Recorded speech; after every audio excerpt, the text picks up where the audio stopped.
Peace, peace, y'all. Welcome to another episode of Nobody's Reading. We are going over, I guess, part two of how to outsmart the credit bureau. Yesterday, we learned a lot about the history of the credit bureau, how they operate, what your credit is determined on. Your zip code determines because they tell you, how much in poverty that area is, amongst other things that it's kind of wild. And it literally shows you how much redlining does affect your credit. Um, the percentages of like deposits and stuff that are relying upon your credit. But how these three, well, there's actually four main ones. One of them has been going quiet. That's the novice one. But the three main credit reports have been interesting to read about the history of them, because a lot of them come from the background of like military products and military services, which is very interesting. And yeah. Oh, there we go. Peace, peace, y'all. Welcome to the Knowledge Keepers Club. We're going to be chatting about how to outsmart the credit bureaus. And if you know any information, feel free to comment in the chat as we continue to read this book. We're going to start on page 25. The book is in the cover, my picture, and all that fun stuff. Hello, Keith. Welcome to the Knowledge Keepers Club. So, let's get started. Let me get comfortable because I can't sit like this for too long because my leg will start to irritate my spirit.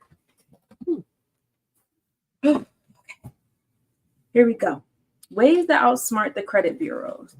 There are many ways of outsmarting the credit bureaus.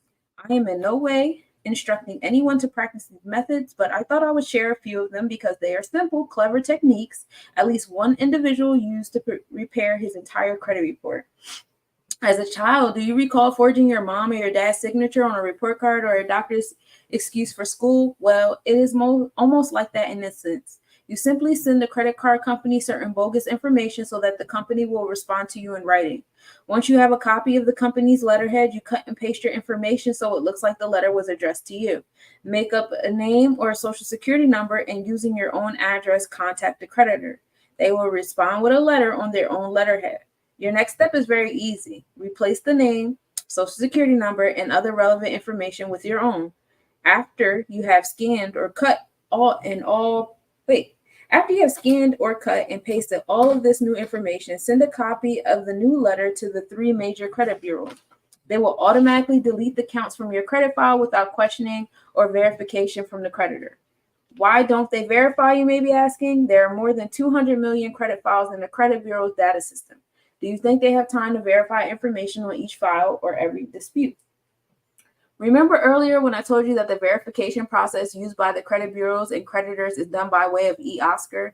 That means there is a number code being used to verify information, but if you are sending them documentation from the creditor, there is no need for them to verify this information. The thing about credit bureaus is that they never let their right hand know what their left hand is doing. What I mean by this is that the credit bureaus are divided into different departments, and one may not know or understand what the other is doing. The irony of all these departments is that one will delete something that another won't. For example, the Consumer Relations Department will tell you that they can't delete a fraudulent account.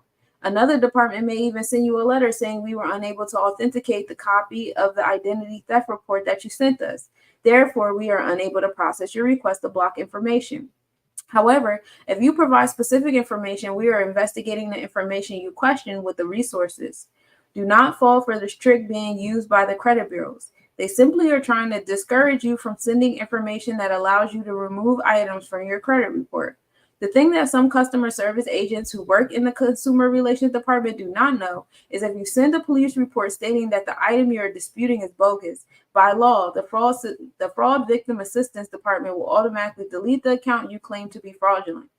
The beautiful thing about this is that it doesn't matter if the creditor responds and says that the disputed item is yours or that it is not fraud. The Fair and Accurate Credit Transaction Act states that the item must be deleted if it is accompanied by a police report. The FACT Act also established national requirements for data blocking and requires that within 4 business days from receiving a police report, credit bureaus must block any information in a consumer's credit file that resulted from an alleged identity theft. The credit bureaus will tell you that they have up to 30 days to investigate the information you are disputing. This simply is not true. The FACT Act places these requirements relating to blocked information on the credit bureaus, but it also has requirements for data furnishers. If the data furnisher, aka creditor, receives a notice that a specific account has been blocked, the creditor may not provide the account information to any credit bureau.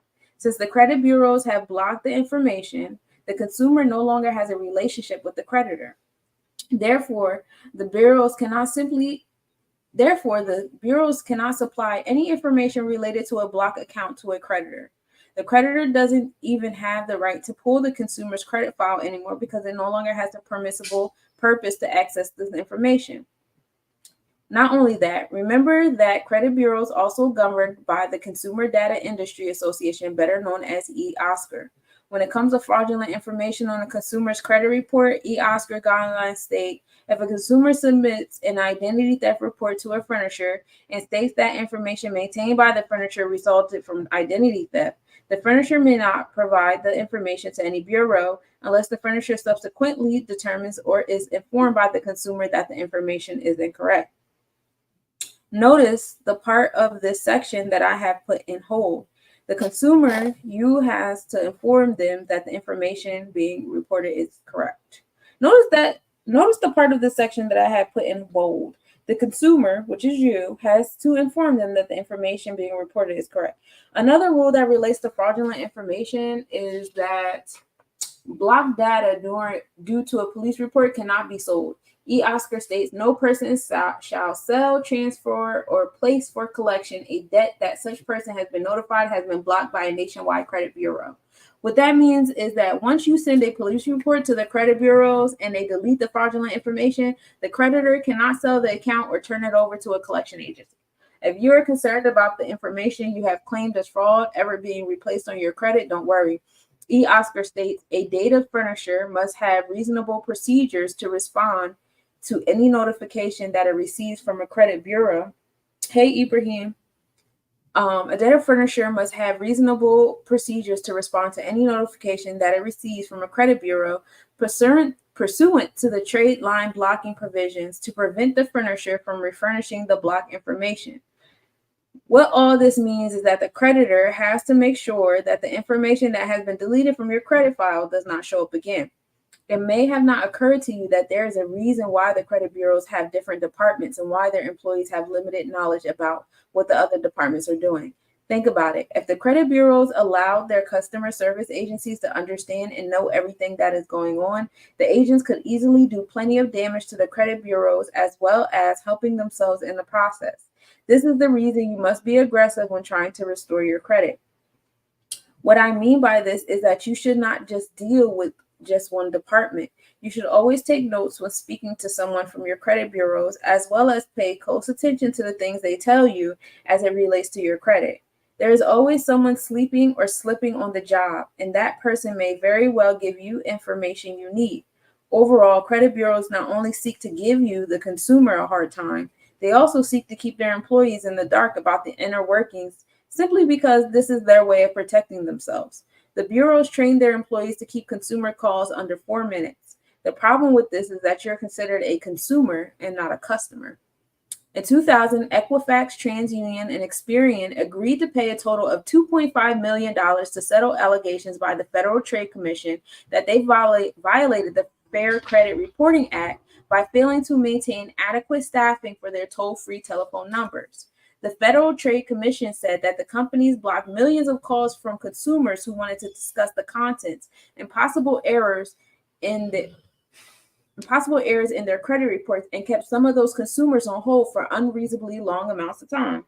I definitely remember that shit. Keep in mind that if they speak with you, you have 4 minutes to state your claim. In 2003, the issue resurfaced when Equifax agreed to pay $250,000 to settle FTC allegations that its block call rate and hold times violated 2000 consent decree. The credit bureaus do not consider the people they maintain credit data on as the customers. These individuals are considered to be consumers. The true customers are the banks, insurance companies, credit card companies, or any businesses willing to pay for your personal information. Think about this statement made by Mr. Davis, a consumer credit executive who formerly worked at TransUnion. During the 15 years I was involved, there was no doubt that the credit bureau's customers were the creditors. They didn't want to consider the consumer as a customer because they were viewed as an expense. Every time there was a consumer who knocked on the door, we weren't getting any money from them. This information lets you know that the credit bureaus are in the business to make money, and you, the consumer, do not fall under that old cliche, the customer is always right.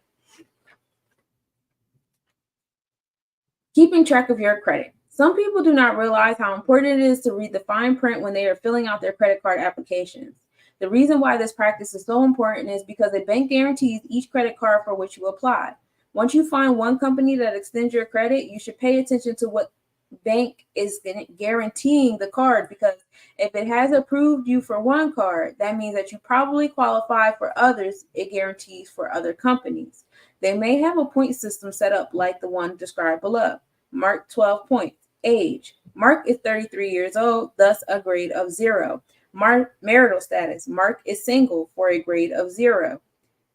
Plus, Mark does not have a home phone, grade 0. Number of dependents. Mark has no children, thus 0. Residence. Mark rents an apartment. He's lived there for 6 years. That's 2 points.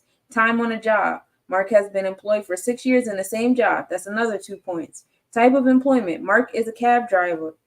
That is a grade of, oh, they can give you negative points? That's crazy. Anybody ever tell me no shit like that?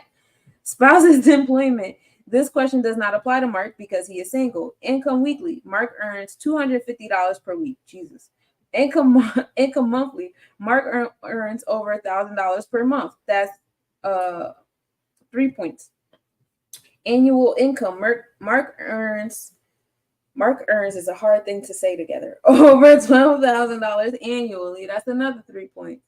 Monthly obligations. Mark's car payment is $265 per month. That's negative 2 points. Credit history. Mark was late on his car payment twice. He was late twice, and that's another negative 2 points. Based on Mark's past performance in all these categories, he received a score of 3. This is high enough score to grant him credit. A much simpler point system that is sometimes used by lenders and credit grantors is set up by using 5 simple requirements: a salary of at least $1,500 a month, at least 5 years at a present address, employed at a present job for at least 2 years, and paying on-time credit history with no late payments and a telephone in your name. Listen, let me tell you something. I move all the time every year, and according on paper, I've been homeless for a long time. I'm not on any paperwork as having to rent a place or having a phone or having a job. I am not set up for credit. I am set up for off-grid living. So about your credit score. A credit score is a computer-generated mathematical calculation of the information which appears in a credit report. It represents your credit worthiness as a number or a numerical value. The credit score is based on data about your credit history and payment behavior. Credit scores are used to assist a lender or insurance company in determining the level of risk associated with granting you a loan or evaluating an insurance policy. Credit scores can change over time depending on how your credit history and payment behavior changes and how well you manage your credit obligations. Since the credit score is based on information in your credit history, it is important that you review the credit report that is being furnished with this document to make sure it is complete and accurate. The credit score displayed below is created by blank. A higher credit score means a lower likelihood of delinquency in the next 2 years on a new account. The credit score is presented with up to 4 key factors. These factors will print in the order of importance as to the reasons your credit score is not higher. Use these as a guide for how to improve your credit score. Please note that the credit score may be different than a credit score used by lending institutions or an insurance company. The credit industry and the insurance industry use many different types of credit scores. Factor 1, collection amounts ever owed are too high. Consumers with collection activity are more likely for future delinquency. Making prompt payments over long periods of time may improve your score. And that's why they say don't just pay out stuff, like do small payments or whatever. Factor 2, too many serious delinquencies. Your credit report reflects one or more accounts with a delinquent payment history of 90 days or more delinquent. Making prompt payments over time may improve your credit score. Factor 3, months since most recent serious delinquencies is too short. Your credit report reflects a delinquent payment history. Making prompt payments over time may improve your credit score. And factor 4, too few satisfactory revolving accounts. The number of good standing revolving accounts is too low. So if you don't have enough accounts, that's why closing your accounts all the way is not good either. And that's why I don't like to play this game. This is the dumbest game ever in Monopoly. Anyway, I'm not understanding what counts as delinquent. Delinquent is when you have a late payment. So if the money is due the first of every month and they tell you get a leeway until maybe the 10th until we let the credit agency know you late, then if you decide to pay on the 11th, the 12th, the 15th, that's a delinquent. You know how with not just car insurance but like paying for a car, you can ask to lower the payment, but because of like a time interval. Like you do it by week instead of just like a huge sum every month, because of how paychecks work, and you might not be able to get it like every Friday. It'll be Sundays. Well, a lot of car spots are starting to move like that now anyway, with doing the weekly payments and just lowering them. But it's still a lot when you think about all the other expenses you have in a week, especially if you're not getting financial support from other people, places, things, and situations. You're just working. So we pay a lot of taxes on everything. And then you have inflation going on right now. So the first step to improving your credit is ordering your reports. You can get them by calling the following companies, which is Equifax, Experian, and TransUnion. The next step is taking your name off pre-screened offers for different credit cards or insurance offers. These are unsolicited offers you receive in the mail that say you have been pre-approved. Most of them are not worth the paper on which they are printed. This can be done by logging on to optoutprescreen.com. You can write out to the credit bureaus at the following addresses, and then they have a list of addresses up here. Use the following sample letter when contacting the credit bureaus. To whom it may concern, I request to have my name removed from your marketing list. Thank you for your prompt attention to my request. I have often heard people complaining about not being able to get their credit report even after contacting the bureaus. If you're one of those individuals who have been told we are unable to process your request with the information you have provided, please send a copy of your driver's license and social security card. Do not send the credit bureaus any copies of information related to your identity and may come back to hurt you in ways that you would not believe. If you've been denied a credit report, the first thing you want to do is apply for credit at 3 different stores. They can be department stores or jewelry stores or even major credit card over the phone. Do not worry about being turned down because that is not the reason for applying. Whether you are approved or not, the inquiry will instantly register in the credit bureau's databases, which do not know whether or not you were denied or approved. When you call the toll-free numbers again, you should have no problem getting a copy of your credit report at no cost because now you have recent things so it could show up. Please remember that by law, you are entitled to 1 free copy of your credit report annually from each bureau. If you ever denied utility service or asked to pay a deposit, you can get payment information from Equifax Utilities and Telecommunications by calling 888-201-5643. I don't know if that's the other number. After you receive your credit reports, make multiple copies of the dispute forms that come with them so you can have them on hand while removing items for your credit file. The next thing you should do is find all the items on the credit report that are inaccurate. Pay special attention to accounts that do not belong to you because they will serve great purpose in removing them off of your credit report. I will explain this in greater detail in the section entitled Fighting Identity Theft. There may be times when you cannot get a copy of your credit report even after you've taken the steps previously mentioned. This is not a problem. What has probably happened is that there are multiple addresses on your credit report, or there is no file listed for you under the name and address you have provided. If this happens, call the following numbers listed for each credit bureau. You will get a live voice explaining what your problem is as it relates to getting your credit report. Equifax number is 404-885-8000. Experian 714-830-5220. TransUnion 610-546. They only gave me 9 numbers, 460. I'm assuming there's another 0 at the end of that. I hope it is. Removing bankruptcy from your credit. Removing bankruptcy may seem difficult to do, but it has been done. Remember that the described procedures are illegal and may be punishable by law.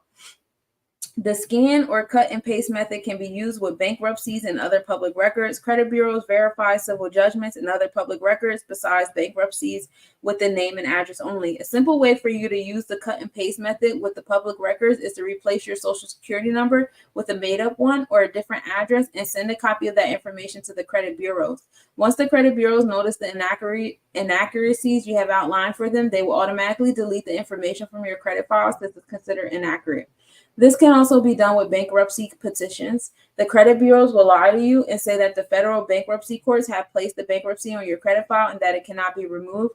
The truth is that the federal bankruptcy courts in no way report to the credit bureaus, nor do they act in conjunction with them. So each of the major 3 credit bureaus have what they call agents who work for outside companies to check a PACER system every day to see who has filed bankruptcy. The web address of this PACER system is pacer.psc.uscourts.gov, and the phone number is 800-676-6856. Once they pull this information from the PACER system, the computer system matches the first name with the last, numeric address with a zip code, and most importantly, the last 4 digits of the individual social security number. They also use a third-party database company called LexisNexis. This company specializes in public records. To obtain a copy of your LexisNexis report, make a request by mail, and their address is 100 South 5th Avenue, Suite 300, Minneapolis, Minnesota, 55402. And LexisNexis is a good spot to go to get your consumer report. And once you get it, that is the consumer report you could utilize to make your W-4 sandwiches. And we're definitely going to get in W-4 sandwiches real soon. So no worries about that. But I'm a big fan of W-4 sandwiches. I'm trying to get in the space where I start utilizing them because they're a great alternative to income tax. Anywho, the credit bureaus also only have access to the last 4 digits of your social security number when it comes to bankruptcies. This little piece of information in itself is just what you need to find a discrepancy to use against the credit bureaus. How do you use these discrepancies? Well, you simply send a letter to them and cut and paste a different address, zip code, or date of birth on the beginning part of your social security number. I wouldn't do this shit. This is kind of a crazy book, but you guys might. In case you do not know how to obtain a copy of your bankruptcy petition or that of someone who has the same name, you can use the PACER system to download a copy and print the bankruptcy petition to anyone just typing his or her first and last name. Now, there are some individuals who may be skeptical or just do not believe this method will work. I say to these people, this information came directly from one of the credit bureaus own. There may be some individuals who think the credit bureaus will verify this information, but remember, there are more than 200 million credit files. Do you seriously believe that they have time to verify, call, or investigate some, a few, or any disputable documents that are sent to them bearing what looks like to be a letterhead of a creditor, civil, or bankruptcy court? I am not advising anyone to attempt this method. One thing I was told by one credit bureau employee was that the individual who did this made sure that when performing all these steps, everything appeared to be uniform. He made sure that all the font sizes and lettering were the same as the rest of the document, and he sent to the credit bureau since they look for inconsistencies when they do receive documentation. Removing inquiries. There are 2 types of inquiries. They're soft and hard. Soft inquiries do not hurt your credit. Hard inquiries can remain on your credit report for up to 2 years and can affect your score dramatically. Hard inquiries typically occur when you apply for credit. The national average for credit inquiries by consumers is just 3 a year. When more than 3 inquiries a year appear in your credit report, it looks as though you are trying too hard to be approved for credit. There have been many questions about whether inquiries can be removed from your credit report, but no one has ever given a clear answer concerning this matter. I've removed inquiries from my credit report. In fact, I feel like they were easier to remove than anything else. Let me just say that the answer is yes. The easiest way to remove inquiries on your Experian and Equifax credit report is simply disputing them by phone. Each time you dispute anything on your credit report, you are provided with a confirmation number and a phone number to contact the bureaus. Quite frankly, the best way to maintain your credit score, even when you're obtaining new credit, is to simply remove the inquiry before the newly acquired account shows up on your credit report. This can be done by disputing the inquiry as being yours. When you contact the bureaus regarding your credit report, you simply dispute the inquiries on your file by stating that they do not belong to you or you do not remember applying for the credit with the inquiry in question. The representative will more than likely ask you this infamous question: do you think these inquiries are fraudulent? And I'm not instructing you to lie, but be creative with your response. TransUnion is the hardest credit bureau with which to deal with, despite whatever you might have read. I can honestly say that it is more difficult to have items removed from Equifax and Experian report than TransUnion. I had the opportunity to talk with a TransUnion employee. He described the method one individual used to remove inquiries from his credit report. Remember, I am in no way instructing anyone to perform this method because it is illegal. And we know illegal does not mean unlawful, because there's a difference between laws and statutes. Yes. The man contacted TransUnion and requested the company send a list of all the creditors who had pulled his credit file. He made sure he told the representative to include the telephone numbers and addresses of each creditor.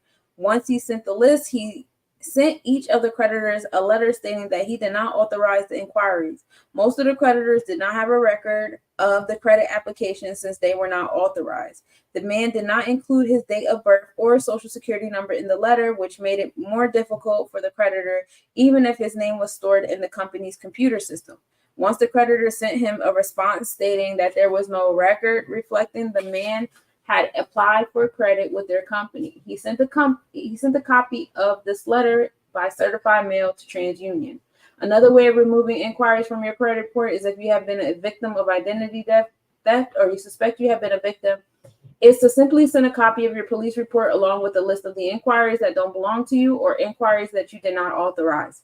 You will only have to use a procedure with TransUnion because they will not dispute inquiries if you call. TransUnion will usually send you a letter like this once shown on the next page, and I'm going to read the letter in a second. Equifax and Experian will send you letters if you try to dispute inquiries by mail. And this is what the letter says.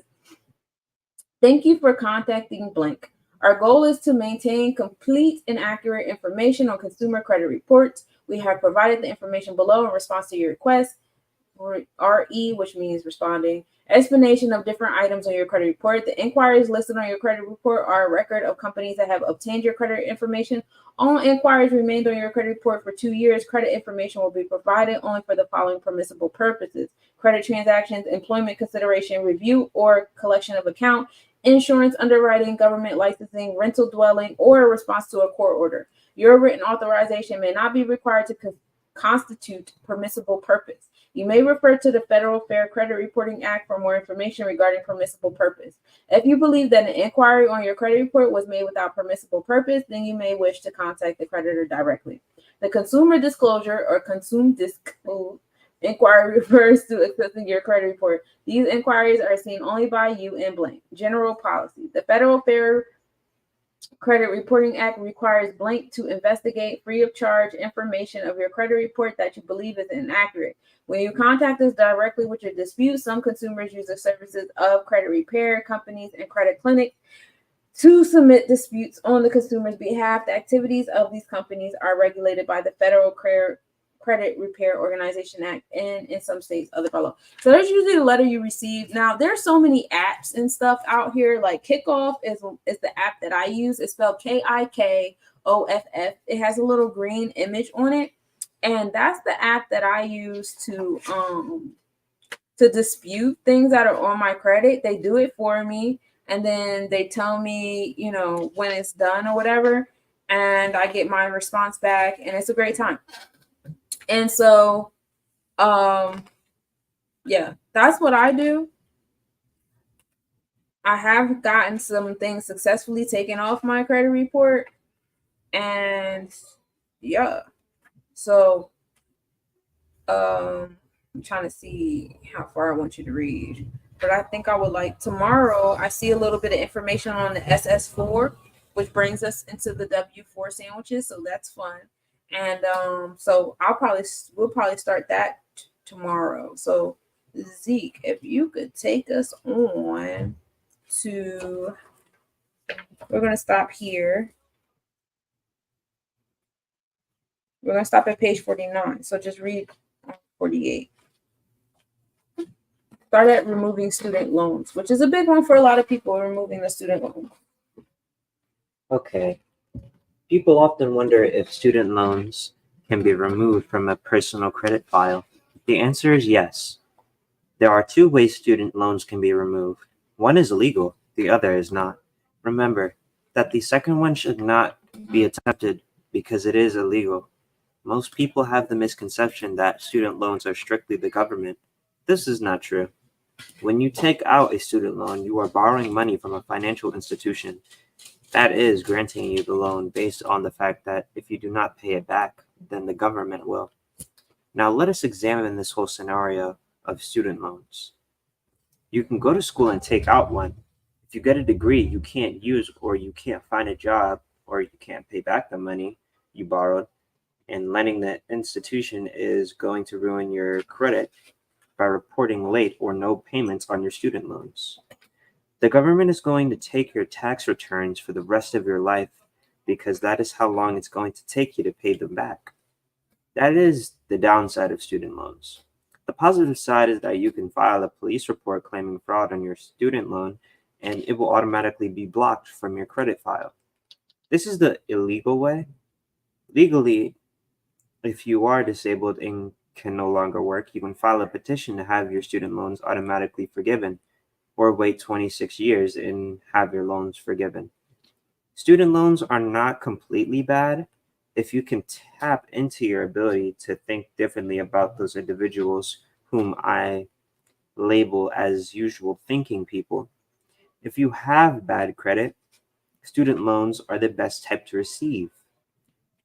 The reason I say this is because they are guaranteed, no matter what your credit score looks like.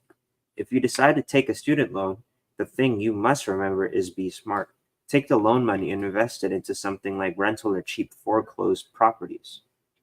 Maybe you can even start your own business. The possibilities are endless. Removing information that can harm you. These are little things you should do when trying to improve your credit. It may seem small to you, but it will be very important when applying for credit. You want to always have mistakes and other people's information on your report removed because credit bureaus use this to verify who you are, and disputing it makes it easier when you try to remove negative items on your credit report because the credit bureaus no longer have this information to use against you. You should also have all your past addresses as well as insignificant employment history deleted. At the most, you should only have your present address showing on your credit report. This will show creditors that you are at least stable and you do not move around from place to place. You also want to delete extra phone numbers or duplicate variations of your name. Remember that credit bureaus collect as much information as they can on you because they are paid to do so. So try not to give them information such as a copy of your driver's license or social security card. The key thing to remember is that your credit is a reflection of you and your habits. Credit bureaus will tell you that it is against the law to knowingly dispute accurate information on your report and that it is punishable by law. This is simply not true. If you do not believe me, contact your attorney and general's office. You can dispute any information on your credit report, even if you believe it is correct. One major way you We're can learning stop about bill credit collectors reports. from finding you to serve you civil warrants or send countless numbers of billing statements is to stop using your home address when filing your income tax returns. You can use a PO box companies. You can use a PO box companies. That's a weird sentence title. You can use a PO box companies use skip trackers to track you down any way they can and finding out where you last tax return was sent in the best way. Always try to keep your phone number in private. Use a PO box as your mailing address. The reason I stress the importance of acquiring a private number is because creditors are like repossession agents. They sometimes will comb the telephone directory for the city in which you reside. They will then contact everyone with your last name until they find you. By law, credit bureaus cannot disclose medical information relating to mental, physical, behavioral health condition. Credit bureaus do not generally collect such information, but it could appear in the name of the data fertilizer, who reports. What'd you say? Fertilizer. It's literally fur and then nizer. I don't know. Might have to look that up. It's probably fraternizing. Who reports your payment history to the credit bureaus? These names display in your credit report, but in reports to others, they will display only as a medical payment. Given this information that makes medical bills the easiest items on your credit to remove, if you dispute them as fraudulent, some other items that are easily to be removed are charge-offs, late payments, inquiries, repossessed items, bankruptcies that have been discharged, and accounts that have been paid off that were bad accounts because you were late, and items that are more than 3 years old. One of the reasons these items are so easy to remove is because most creditors do not keep a hard copy of them, and 9 times out of 10, they will not be able to find any relevant information on your item because most of it is only stored on a computer system, which is not good enough once it comes to producing hard copies to the credit bureaus when you dispute them. The creditor simply will not take the time to verify these outdated or unpaid items. New consumer credit laws were passed to protect medical information. The Fair and Accurate Credit Transaction Act, FACT, signed by President Bush on December 4th, 2003, Public Law 108-159, establishes medical privacy provisions as part of the Consumer Credit Law. The bill amends the Fair Credit Reporting Act to include improved medical privacy protection in addition to new protection against identity theft. Credit bureaus and creditors will have to comply with a number of medical privacy restrictions that ban the sharing of medical information. Title IV of the Fair and Accurate Credit Transaction Act limits the use and sharing of medical information in the financial system and provides an updated and more expansive edition of medical information.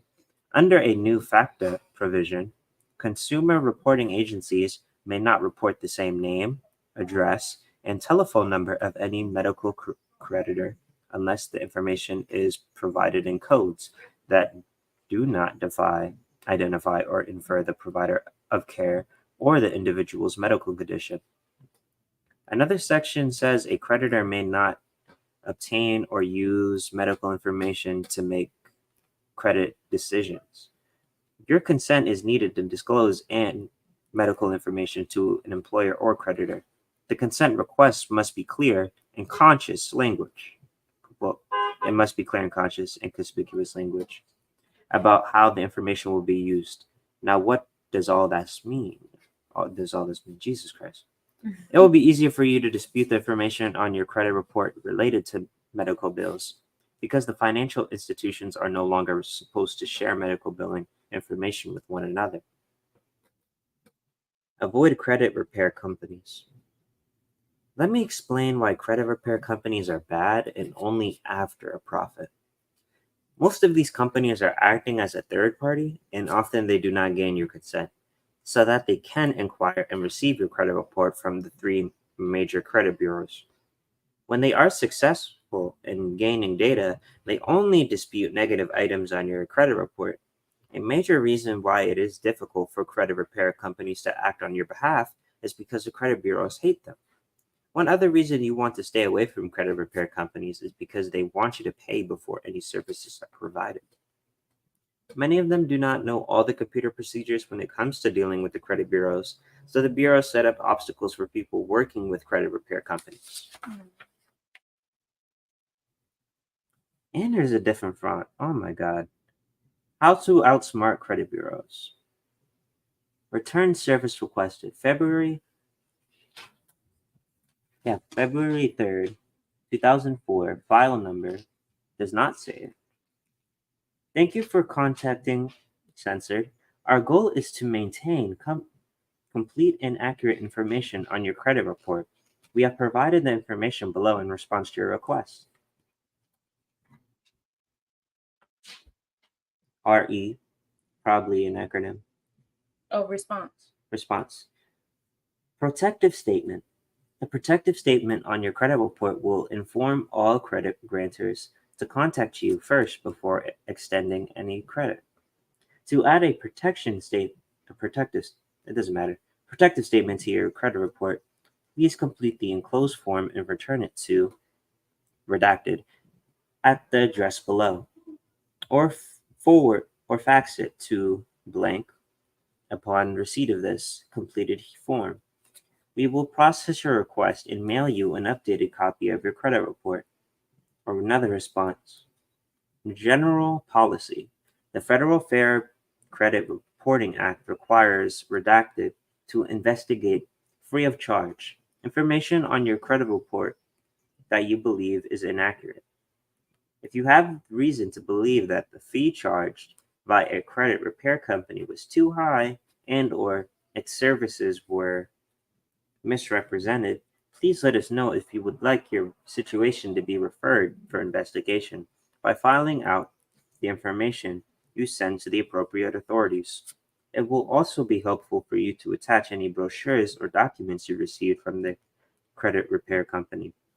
If you have any additional questions or concerns, please contact Redacted at the address shown below or visit us on the web at Redacted. Why would you redact the web? For general information. When contacting our office, please provide your current file number,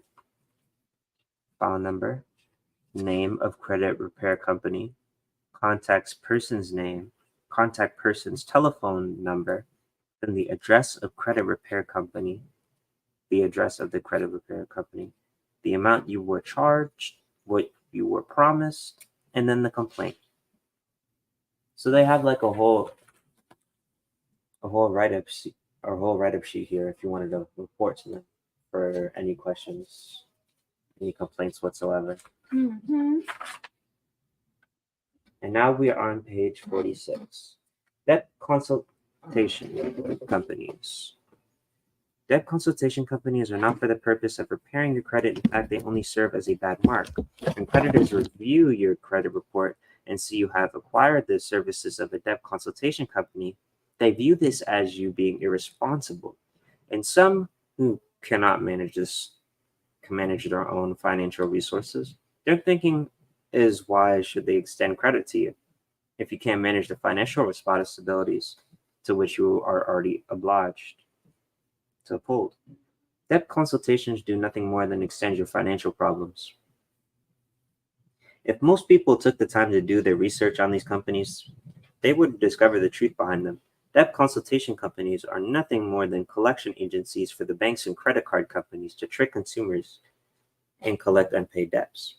The one thing that should be a dead giveaway for most people is that debt consultation companies will give you a lower payment but without a contract. This is one of the ways credit card companies can keep you in breach of the original contract.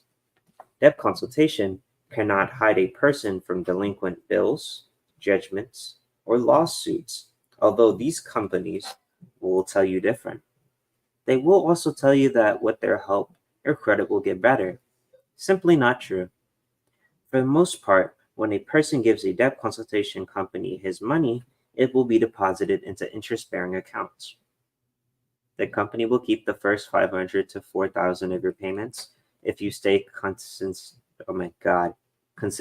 with them. Most of the time, when a debt consultation company advertises as for not-for-profit, it is not because it has other commercial companies that pay the bills.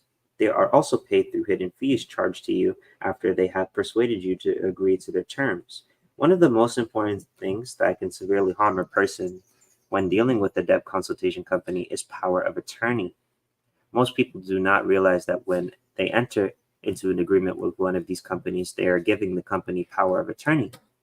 This means the credit card company will only deal with the debt consultation company, not you. The credit card company could lower your payments to $50 a month, but the debt consultation company might tell you the payments were lowered to $75 a month. If you contact a credit company regarding your account, it is no longer obligated to release information to you. Debt consultation companies lead people to believe that they are negotiating smaller payments. All they are doing is getting the collection rate on your monthly payments lowered, but not the actual interest rate. This happens because your collection rate is lowered. Remember, when dealing with any company that says it can help you improve your credit, it is in the business to make money. If you are already in debt and you are at your financial cliff, these companies are going to push you over the edge. Stay away from law firms that act as credit repair companies. They are not attempting to work on your credit. The law firms and lawyers' idea of debt consultation or debt-free relief is to advise you to file bankruptcy. If they are successful in persuading you to do this, they will charge you a fee. If you do not believe me, try and find a law firm, then pay them to repair your credit and see if anything gets done. Understand that America is built off credit. What that means is that your name is everything. When people extend you credit, you are basically acting off your name and your word. When it appears you don't value either, people or creditors become more reluctant to extend you credit. The thing to remember when dealing with any company or individual who says they will help you consolidate or repair your credit is that they are not trying to retain you as a long-term client. Therefore, they do not care about losing your business after they have gotten your money. Stay away from disclosure forms. One of the most important things to remember about the credit bureaus is that they make money by selling information about you to other companies. I have included a consumer disclosure form and credit reinvestigation forms that are used by the credit bureaus to collect information about you, even when you think they are looking out for your best interests. You do not want to give the credit bureaus any information they can use against you or use to make more money off your name. That is why I stress do not give them information such as your driver's license number, banking information, your spouse's name, or your parents' names. The key to beating the credit bureaus is outsmarting them at their own game of collecting information on you and storing it in their databases. And then this is one of the forms for gathering information. Okay. So what did you read? What did you learn? In summary.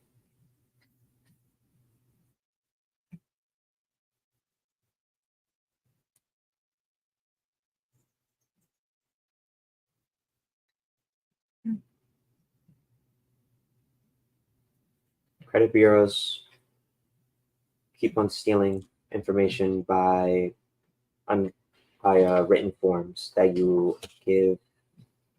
Jesus Christ. How can I not word it?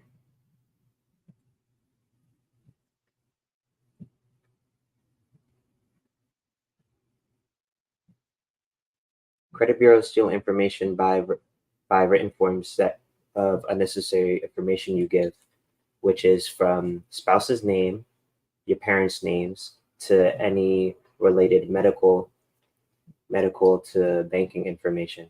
You don't want to disclose this information, and there are ways to go about this. And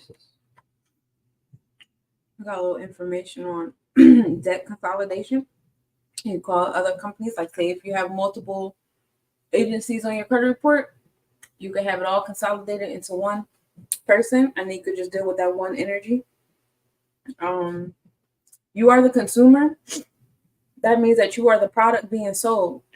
They have this quote that's floating around now about social media, but that also applies to credit report agencies. If it's free for you, that means you're probably the product, and you are, because your information is being sold. Same thing with social media. Your information is being sold on social media. That's why it's free for you. And it costs money to corporations and business and stuff that want to pay for that information. They want to pay for the statistics.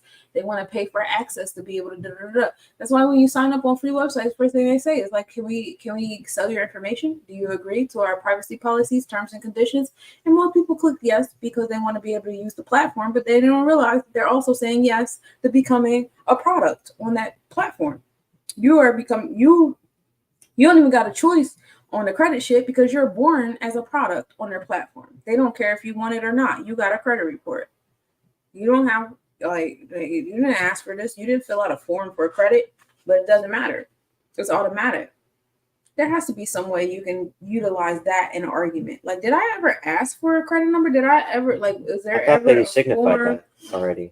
That because of that, you can especially if it is your medical information, what they said. Oh yeah, especially medical information. If they still have your medical information, which they shouldn't, because that gives you like a rite of passage to challenge them on that. in court. And also Yeah. by letter, by P.O. Box. They gave us like 3 different forms that they use for filling that out.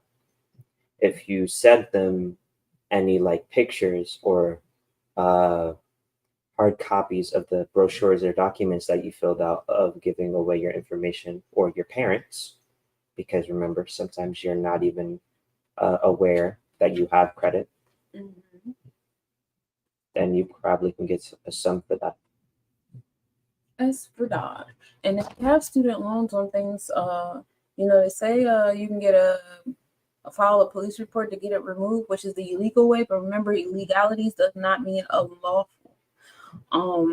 Or you could just wait 26 years for them to be removed. For a lot of you guys that was in school for 12 years to be a doctor, geez, more power to you. It's really sad the position they put people in here that like actually want to be educated on them being professionals, and then they complain why we don't have any professionals. Well, I could tell you many reasons why we don't have any professionals. So today, we actually have a short video for day 16. So we also have a bonus video. So yesterday we went over conditional acceptance letters, and so first I'm going to play the bonus video on conditional acceptance letters, because Brandon did a bonus video, so we're gonna play it. I didn't know we did bonuses. This is the first bonus video, so I guess this is like broken down because he does share his journey with us, because he's not just giving us information, he actually does this shit too, and he's going through this shit too, and he's opening up class action lawsuits, which is why I like him, because he's very like transparent and vulnerable with his personal experience and his personal journey with these things, as many other individuals are, and we are going to slowly start adding them to the paradigm as we wind down on Brandon Joe's 30-day course, because we're a little bit more than halfway done now. Yay, we making it. And so today we're going to do the bonus video. We're going to do day 16, because day 16 is only about 15 minutes. And then we got like a little 10-minute video about how to legally operate any car, motorcycle, etc. without the plates or registration or license. Okay. And then we're going to close out. That's going to be it for today. So we have some short videos today. We won't be here too much longer. All right, guys, let's enjoy. Hey, you guys wanted it, so here it is, my new podcast station. I have a light. I have a super nice camera that was recommended to me by Jeremy Ryan Slade. Whoop whoop to Jeremy. Everything's here, so I'm just going to jump right into it. This is going to be the conditional acceptance that I told you guys, referring to all of my amazing fans on Facebook. Mwah, hello. This is the conditional acceptance that I was telling you guys about. The video, I was going to break it down. $13,000. Pretty effortless. I had a collection agency. So here, I'll break it down for you. We had an audit on a workers' comp policy that ended up going to a collection agency. And then we did a conditional acceptance with the collection agency in order to eliminate $13,000 in debt. So here we go. Let's jump right into it. So here's the conditional acceptance. Let me pull it up. There we go. That should do it. And Want a new career but don't have experience? Prior to the Google UX design certificate, I didn't have any experience in UX design. Perfect. You guys should be able to see this. So I wrote this on behalf of somebody else. I replaced some of the personal information. Obviously, 1, 2, 3 conditional acceptance avenue doesn't really exist. So here we go. So we have the date on the upper right. We have conditional acceptance in the center at the top. And then we have the person's name who is writing the conditional acceptance with their title of beneficiary. Okay. We have the hyphen in between the first and the middle name. We have the colon, and then we have family of, and then the last name. We have without prejudice, which having this here reserves all rights, human rights, any type of rights that they may assume we're giving away by writing this documentation. CO, that means care of. Basically what that means is that there's a zip code here, and they can actually use the zip code to place the person in a federal zone. So long story short, CO basically means I don't actually live here. I just accept mail here, which is good because you don't want anything that would place you as a resident in any sort of certain area. So you should use CO or a PO box or something like that on all of your conditional acceptances. And if you want to, you can place brackets around the for the four corner rule, which basically means it's actually very similar to HTML code. When you do the four corners rule, it make sure I have enough space here to show you guys. Yeah. The brackets here, it's a four corners rule. So what that does is it prevents this section from actually being part of the binding contract. You can do that. Or hell, you could just do this. Just have California or New Jersey or whatever. And you don't want to use the abbreviation. The abbreviation is trademarked. So what you want to do is you can just do the state. Hell, you could just do this. Ideally, you'd use a PO box. I use PO boxes for everything now. So that would be the ideal way to do it. So it would be, PO box 1563 and North Hollywood, California. Now for a PO box, you can use the zip code. It doesn't matter. So you can say 91 whatever 3475 or whatever it is. Okay, that's the ideal way to do it. You don't need the CO. If you're going to use a PO box, you can just go like that. If you're going to be using your address, you want to do CO and then address 123 conditional acceptance lane. And then you want to just leave the zip off or do brackets around the zip if you really want to be extra careful about it. All right. The trustees and their principals. Notice to agent is notice to principal. Notice to principal is notice to agent. That just means that, so an agent is one who works on behalf of someone else. So, and you want to make sure at all times, here's my trustee, where is it? Trustee Black's Law 4th edition. So if I wanted to look it up, I would go to the very top, and I think you can even use a search function, agent. That's easier said than done. There's a lot of agents here. So we'll just quickly find this. Agent. Agent. I just want to be your agent so badly. Oh, don't you want to be my agent? I just want to be your agent. Yeah.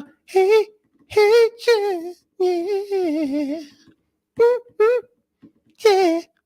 Agent.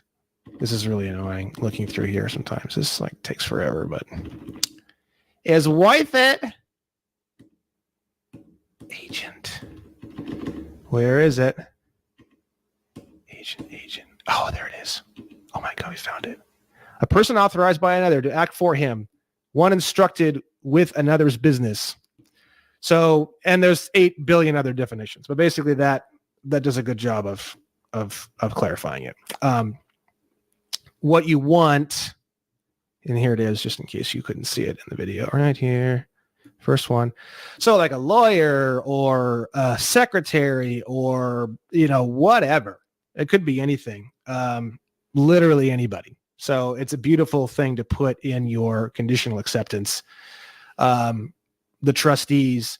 So the trustees would mean like the person that you're writing to, like for example, here we're writing to Steve, family of Wolf, who is an executive of McCarthy, Burgess and Wolf, which is the collection agency. So he would be a trustee of our account because he's supposed to be taking care of us and that kind of thing. They're trying to always flip the script and make us the trustees, but they're not. They're actually the trustees and we're the beneficiaries. So you're basically just clarifying that of which is, and it should be very clear.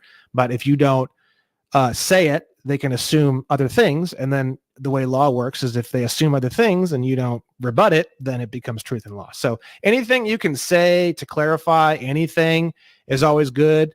Some people go really overboard with that. It's really annoying, but to find that middle ground where it's like not 15,000 pages of clarification, but it's clear anyways, is really kind of the way to go. I try to make these as readable as possible for the person who's going to be reading them. I've seen a lot of people who want to write all this crazy ass shit, and it's like, okay, it's not fantastic in my opinion. You want to make this somewhat readable as you can. So, number one, we've got Steve, family of Wolf, executive of McCarthy, Burgess and Wolf, certified mail, return receipt requested. We have the number, and then we have Barry, family of Zeiskind, and he's the CEO of AmTrust Financial. So basically, because Yeah.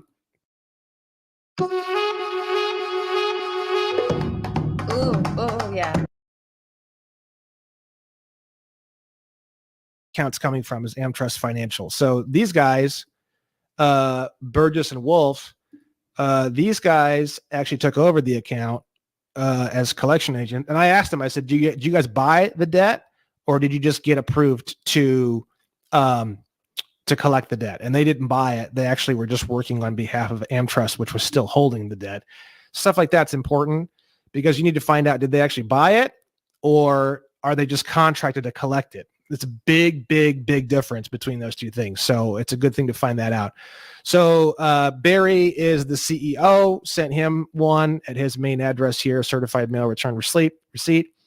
Then we go down and we have with completion of service and designation of witnesses too. So what does that mean? That means basically you have trustees, and your trustees are the Attorney General of your state, the Attorney General of the United States. These are people who essentially work for you as trustees, right? So Merrick E., family of Garland, he's that is the United States Attorney General. So what's happening is that when they sign for this document via the certified mail, what they're doing is they are agreeing to witness the fact of this contract being served. So when you send something through the mail, certified mail isn't necessarily technically the way it works, but everyone does it certified mail pretty much. It's actually registered mail. That's the way you actually serve someone through the mail properly. This is the first conditional acceptance I've ever really done. It was successful, so that's why we're going over it, but it may not be the best example ever. So I will take some time to break down the next one. The next one that I've done that I just sent about a week ago is about 50 times better than this one. So I'll show you that one once it's successful. I don't like sharing things until they're successful because that's just fucking dumb in my opinion. All right. So let's go to the witness too. So we're going to have the United States Attorney General. They are going to witness this document through certified mail. So when they sign for it, that's just like, hey, I got this, I witnessed it. And then later on, if there's ever a problem, you have the freaking United States Attorney General who witnessed your document. Then we have Rob, family of Bonta here in California. He's the Attorney General. Same thing for him with his own certified mail return receipt requested. You can get a bunch of certified mail little ticket things from the post office, and you can just take them home and you can use them like this. And then this one here, I put on here, all copies of mail will be original wedding signatures, autographs by my hand and notarized individually. That's just cool. And this is regarding alleged AmTrust financial debt on account number. I took the account number out. Policy number, I took the policy number out. Workers' comp policy. All original communication is enclosed with documents, document headed to Steve, family of Wolf, location, as they are the debt collection agency working for AmTrust Financial. No dispute is current or active involving your offer, and acceptance is contingent on the following, on the conditions in this affidavit. So basically what that means is, yo, we're buddies, we're pals, we're friends. I don't have a problem at all whatsoever. It's called honor and dishonor. Those are the two words that I'm not going to get into too much because it's really complicated. But basically, like, in a court of law, only disputes are seen. So what you're doing is you're like, yo, what's up, boy? Like, hey, no problem, dog. Got your shit. Love it. Like, here's the deal. Want to pay you desperately. Want to get on my knees, suck you off desperately. But there's a couple of things that I need you to just clarify before we do that. And that's kind of how you want to communicate in all of your communications. Just like that. If you do it just like that, you will not get into what's called dishonor. Dishonor is where you get fucked. And they write all of their bills and they do all of their shit to try to create as much dishonor as possible. So if they can piss you off, if they can freak you out, if they can get you fucking, that's perfect for them because that's called dishonor. And in a court of law, whoever goes into dishonor loses. So you do not want to go in dishonor. You want to be like, yo, what's up, my boy? That's kind of how you want to do it. So it says there, no dispute is active or current involving your offer, and acceptance is contingent on the conditions in this affidavit. Now, like I said, this was involving a workers' comp audit. So there was an audit done, whatever. They just kind of cooked up this number, 13 grand or something like that. And it's like, they just kind of made it out of thin air. And then this kind of how this whole thing started, right? So all the original documentation, everything they mailed me, all the statements, every single thing they ever mailed me went into a parcel, and it went with the conditional acceptance. Now, why is that? Because you're accepting all of the communications. And then when you get a communication and you accept it and you don't rebut it, it becomes truth and law. So their 13 grand wasn't true at all. And then because I didn't respond to it, it became true in a way. So what you're doing with the conditional acceptance is you're collecting up everything. You're sticking it all inside the parcel and you're sending it all back. You're like, yo, you guys sent me all the shit. Like, here's the conditional acceptance. And then here's all your shit back because I'm rejecting it. So that's how you like basically reject it, right? You want to collect all that shit together and send it back. All right, let's go to the next section here. We have the conditional acceptance to your offer establishes a common law contract between us under the postal rule, which states the postal rule. I have a light right here, so I have to kind of like duck and weave like a boxer to read this. So also known as the mailbox rule or deposited acceptance rule is a term of common law contracts which determines the timing of acceptance of an offer when mail is contemplated as the medium of acceptance.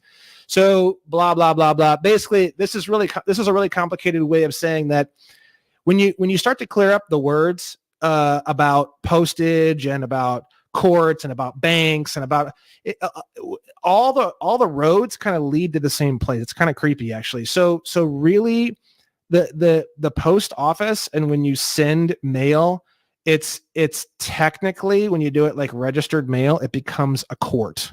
So I know that's really confusing, but I'm trying to make this not 20 hours long or something. So when you serve someone documents, you're basically like creating the court. Essentially, you're serving them documents, kind of like when you hear of someone getting served documentation for something outside of their home or something like that about, let's say, alimony or child support, and they get served documents. It's kind of the same idea. You're serving someone through the mail. So that's what this particular section is all about. You're just telling them, hey, once you guys sign for this, we have a contract. Section A, definitions. Now, the way definitions works, in this first conditional acceptance, you can put whatever definitions in here you want. You could literally, I could go in here right now, and I could go like this, and I could go like this. How would you like to collect 5-figure checks by helping foreclosure victims recover monies that are legally owed to them? I'm talking about people who've lost their homes due to falling behind on their property taxes, which is happening more and more in today's troubled economy. Chances are these people... And I could go like this. I could say the definition of elephant. This is going to blow your mind. This is the way fucking law really works, right? You could literally say elephant, and then you can say, you can define elephant as a 4 two-legged. No, let's make it really, really stupid. Let's say a two-wheeled cart, painted red, used for the purposes of transporting carrots from Pennsylvania to Ohio on Sundays. You could literally do the dumbest shit you've ever heard in your entire life, right? Now, for the remainder of this fucking document, the definition of elephant is a two-wheel cart painted red used for purposes of transporting carrots from Pennsylvania to Ohio on Sundays. And that's how it's always going to be. So what if I called this definition United States? Now, United States from that point forward in this document and all through any court cases or anything is going to be called, and they have to go by my definition, a two-wheel cart painted red used for purposes of transporting carrots from Pennsylvania to Ohio on Sundays. It's fucking insane. So I didn't do that on this document. All I did was I actually took already previously defined words from certain sections of Black's Law. I like Black's Law 4th edition the most. So this first one, consideration, Black's Law 4th edition. So we have the definition, consideration not to be confounded with motive. It means something. Oh, here we go. Consideration means something which is of value in the eye of the law, moving from the plaintiff, either of benefit to the plaintiff or of detriment to the defendant. Nothing is consideration that is not regarded as such by both parties. This is really important. So if you see this a lot in relationships, you know what I mean? If I give you something and I say, oh, but I gave you, but I hung out with you last weekend, or, oh, but I gave you that chocolate box or whatever, like the nice guy, he's always like trying to get laid. Oh, but I always take your calls and I always listen to you whenever you're upset and you want to talk about other boys, So nothing is consideration. Now, consideration is, God, these definitions, man, I'm telling you. So here we go. Any benefit conferred or agreed to be conferred upon the promisor by any other person to which the promisor is not lawfully entitled. Let's see. So basically, consideration is like something of value that you're exchanging. But keep in mind, this is really, really important. Nothing is consideration that is not regarded as such by both parties. If I give you this fucking gun, and I say, here you go. And you're like, I don't like guns. Guns scare the fuck out of me. I don't want it. It's not consideration. If the other person doesn't consider it, as such, it's like, it's not valuable to me. Like if I were to give you a bunch of mud and I'm from a mud village and I'm like, oh dude, check out this mud. And you're like, it's not consideration for me. It's not consideration. So the definition of consideration is, something of value, and value is totally subjective. So you got to think like something I could consider valuable is completely different than what somebody else would consider valuable. So keep that in mind. Consideration has to be regarded as such by both parties. Very, very fucking important. And I'm in the middle of writing a whole thing on the 8 points of a contract, but just for the sake of this conditional acceptance, we're going to go through some of this stuff, right? So just a whole lot of different definitions of consideration. Then we have the definition of failure of consideration. This term does not mean a want of consideration, but implies that a consideration originally existing in good has since become worthless or ceased to exist or been extinguished partially or entirely. It means that sufficient consideration was contemplated by the parties at the time the contract was entered into, but either on account of some innate defect in the thing to be given or non-performance in whole or in part of that which the promisee agreed to do or forbear, nothing of value can be received. So if I say, look, dude, you pay me $500 and then, this is an insurance policy. So it's like perfect. Failure of consideration, like just annihilates this whole fucking audit, right? Like just blows the back of their fucking skull out. Because think about it. I'm paying you because I'm saying like, yo, if there's something that happens with my workers, then like, you're going to help me like pay for it if something happens. Right. And they're like, oh yeah, no problem, bro. I got you. And then you pay them, but there's never any claim on the thing, on the insurance policy. So So it's failure of consideration. They promised that they would do something, but then that thing never happened. So they never gave you anything of consideration. So without proper consideration, no contract, bitch. So that's kind of how that works. So that's kind of why I put that definition there. Want of consideration. Again, that one's from Black's Law 4th edition. And that's all I put in the definition section because it's honestly all I need. Like already, without even writing anything more, this whole thing is basically over. Like they're fucked, literally, and they know it by the time they read that, right? So then we have Section B, facts and events. No claims are ever made on this policy. Again, where's the consideration? Like, ever since you were young, you were lied to. In fact, I was too. But one thing I'm never going to teach my kids. The want of consideration. Thus, there was no contract. Thus, there is no contract. Thus, there is no debt. Bye-bye. That's the way it works. It's really, really simple. Conditions of acceptance. Now, if they want to go forward, it's like I said before. It's like, what's up, boy? My boy. I love you, dog. What's up? I am so down with your offer. But I just need a few things in order to do this. So please provide a detailed breakdown as to exactly how this debt was calculated to be, tables, exact mathematical equations, etc. Please provide evidence of consideration beyond any reasonable doubt that equals or exceeds all money paid into this policy throughout the life of the policy in relation to the number of claims made on the policy, which are 0, which means you're fucked, Provide evidence showing beyond a shadow of a doubt that there is no want of consideration as regards this policy. Can't be done. You're fucked.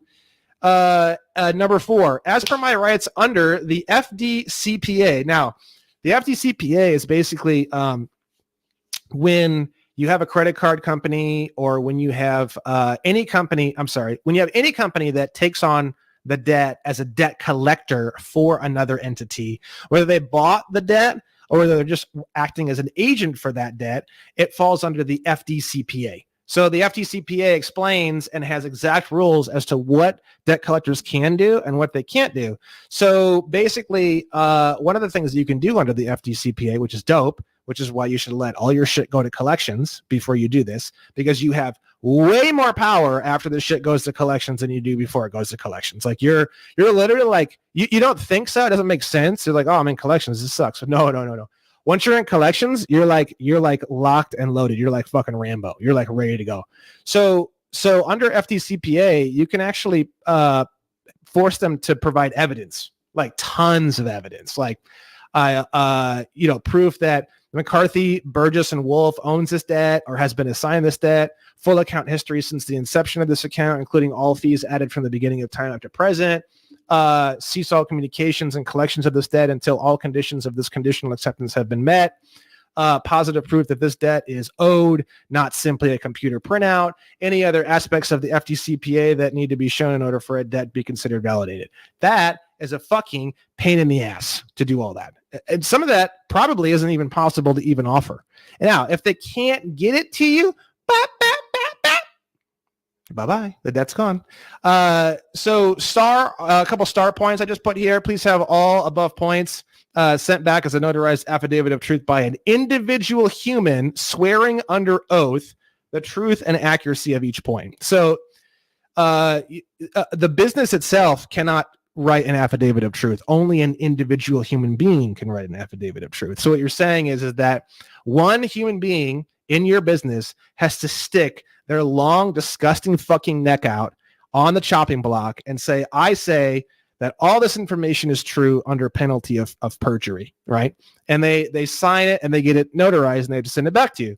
So when you do that, you make them sweat, because they're sweating now. They're like, oh, do you want to do this? Like, no, bro. Do you want to do this? Like, nah, dude, I'm good, dude.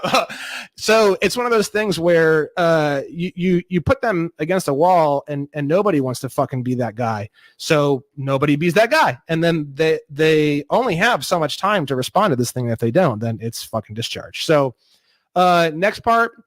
Precedent has already been set that until this debt is fully validated, legal action is not permitted. That's from Spears versus Brennan. So you guys can use that. And that's true.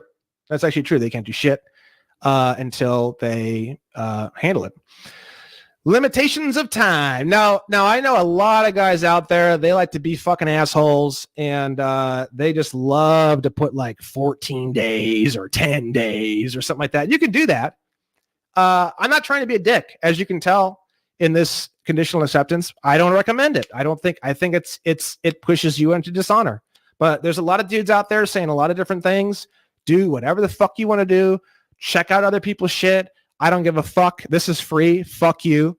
That's basically how this works. So basically, I'm always thinking in my head, how can I create honor and not dishonor? Which means, how can I basically calmly and happily and with Mary, how can I just kind of hand the ball back to him and be like, yo, brother, like we're playing a game of basketball, rather than, pull out my pistol here and start firing, which that's really not going to be good. That's a fast way to wind up in a courtroom, by the way. So the better you can do in terms of not creating dishonor, the farther away you will be from getting forced into a courtroom. So if you want to get forced into a courtroom, here you go, brother. This is how you do it right here. Take that bad boy and go fucking nuts, because you're going to wind up in a courtroom and it's not going to be fun and it's going to fucking suck unless you are extremely good at this shit. I don't even know if I could do it. So I'm assuming most of the people who are going to be watching this, all my fans, love you. You probably want to stay out of a courtroom. So fucking stay out of the courtroom. And the way that you do that is you allow for no dishonor. I mean, here, we can actually just go into Black's Law and see if there's a definition of dishonor that I can show you guys real quick, because this is so fucking important. I mean, the whole point of a conditional acceptance is to not wind up in a courtroom, because as long as there's no dishonor and there's no dispute, then there's no court case. So it's really simple, but you start fucking firing off rounds and being a dick with a big fucking hard dick, and it's not gonna be fun. So let's see. Dishonor.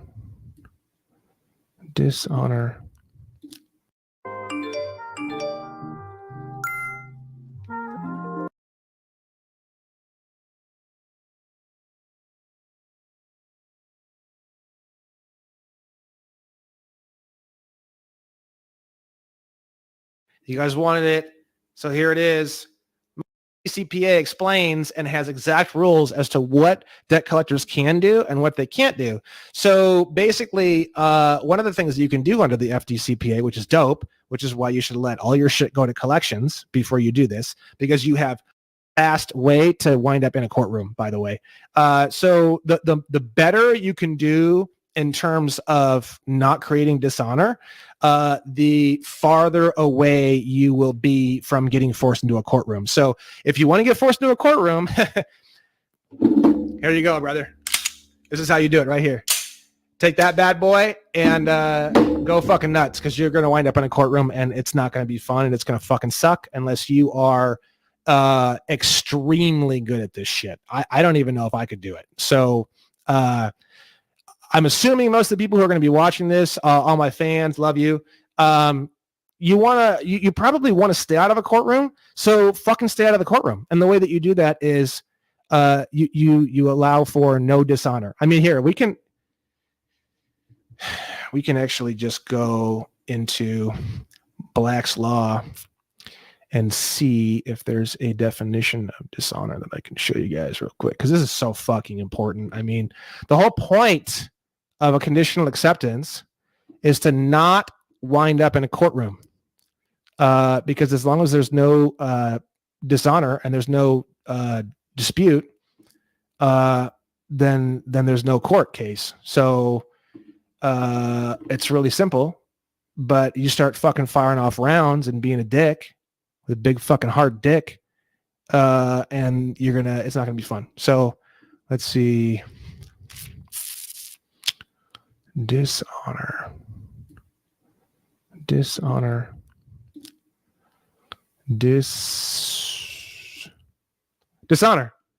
In mercantile law, hold on, let me just scroll down. In mercantile law and usage, to refuse or decline to accept a bill of exchange or to refuse or neglect to pay a bill or note at maturity. So essentially it's to tell someone to go fuck themselves. So if you want to do that, be my guest and have fun in court. So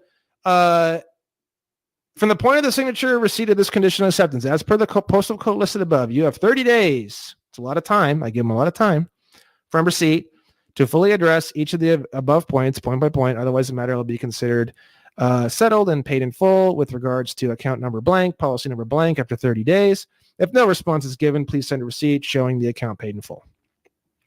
If additional time is needed, please do not hesitate to request additional time via email to myself or my team, and my approval will need to be in writing to be considered an official extension of time, either via email or via letter. Avouchment, this is basically the notarization. Blah, blah, blah. Now, the person who I wrote this for, obviously, they read the whole thing, understood the whole thing, clarified the whole thing, and agree with the whole thing before notarizing. You do not notarize shit. You do not understand. You do not notarize shit you do not agree with. That is fucking stupid. The definition of notarizing is to sign something under penalty of perjury. You're going to commit perjury. You are fucked. Don't do it. So anytime somebody gives you anything, you read it. If you don't understand it and you can't figure it out, don't fucking sign it. Don't fucking notarize it ever. So I made sure that he understood this. He knew what he was reading. He knew what he was doing. He agreed with everything. He was tracking. He saw it all. He saw the definitions. He saw each of the points. I checked to make sure that he got it. And I could tell he had a really good understanding of what he was doing. And then boom, we had it notarized. Then you get a notarization here. This is just a standard notarization form. And there you go. So this thing just saved me $13,000. And it took me quite a lot of work to put it together because it was my first time ever doing this. I was really proud of it. Oh man, I was like on cloud 9 when I finished this thing. So they were calling me. They were sending me emails. They were sending me letters. As soon as this was signed for, immediately all the communication stopped. 30 days went by, and that was it. They never tried to contact me again. They never did anything ever again. So yeah, it is ultra powerful. Conditional acceptance. That breaks down this conditional acceptance. And the next one that I'm going to be doing is a million times better. So this one is good, though. This one is like ultra simple. You're going to find a lot of ones online that are like fucked and they're really, really complicated. They're really, really complicated. This is so fucking simple. This is the way I like to do it. I do like to write something that someone on the other end can actually fucking read. I understand that making it super complicated and making it almost impossible to read is like a nice, like offensive tactic to prevent the other person from responding. I think that's fucking dumb. I think that creates dishonor personally. Maybe it doesn't, but I feel like it does.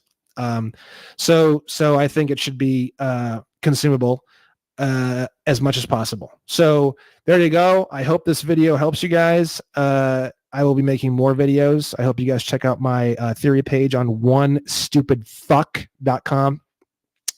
Click on State National Theory.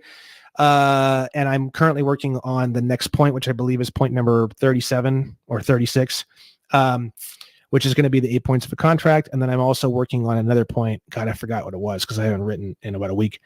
So there you go.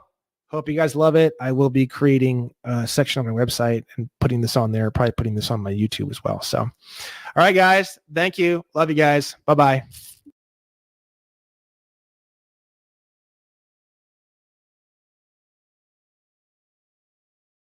And I'm making another video. This time I'm trying to make it completely clean. That way I can buy ads. This is my brand, and you can look me up on my clean version of my URL, which is don'tbeaslave.com. And today, in less than 10 minutes, I'm going to teach you how you can operate any vehicle that you want without a driver's license, without smog, without license plates, without registration, completely legally, and so where police can't pull you over at all, completely legal. So first and foremost, we're going to be looking at the United States Code, which is divided by title. As you can see, there's all these different titles, right? The first thing we're going to be looking at is Title 18, which is Crimes and Criminal Procedure.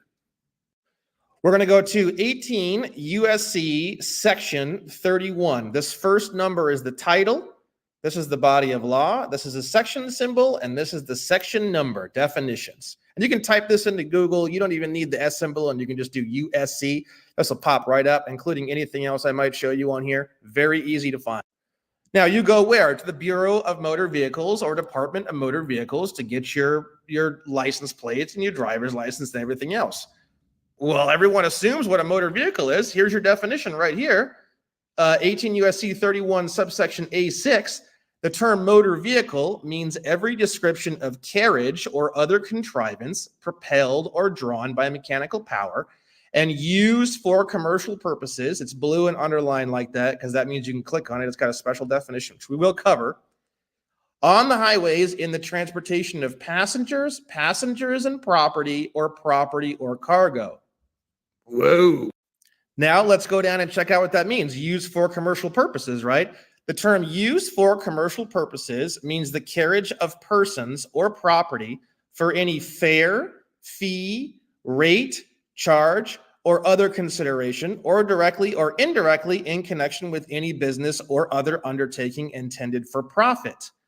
So a motor vehicle is a vehicle that's transporting people or goods in exchange for some sort of monetary consideration, specifically and explicitly for transporting that person or thing from point A to point B, such as if I paid you $10 to transport a box from my house to my friend's house, or if I was a chauffeur, such as a bus driver, or if I was a taxi driver in New York, or an Uber driver, or a Uber Eats delivery guy. These are all motor vehicles. So you driving around or moving around in your own car for non-commercial purposes would not technically classify as a motor vehicle.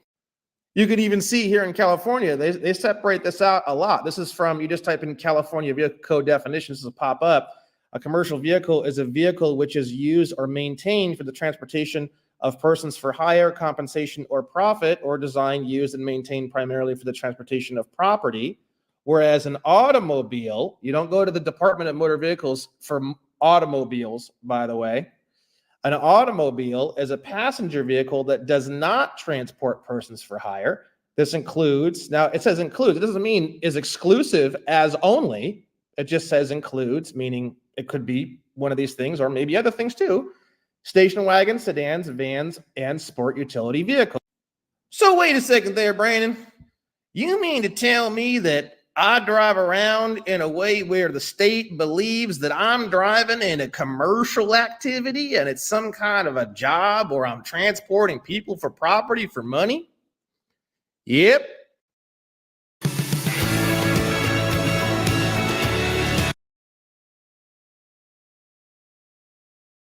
Even more wild because we've got the next thing here, which is 49 Code of Federal Regulations, section 390.5T.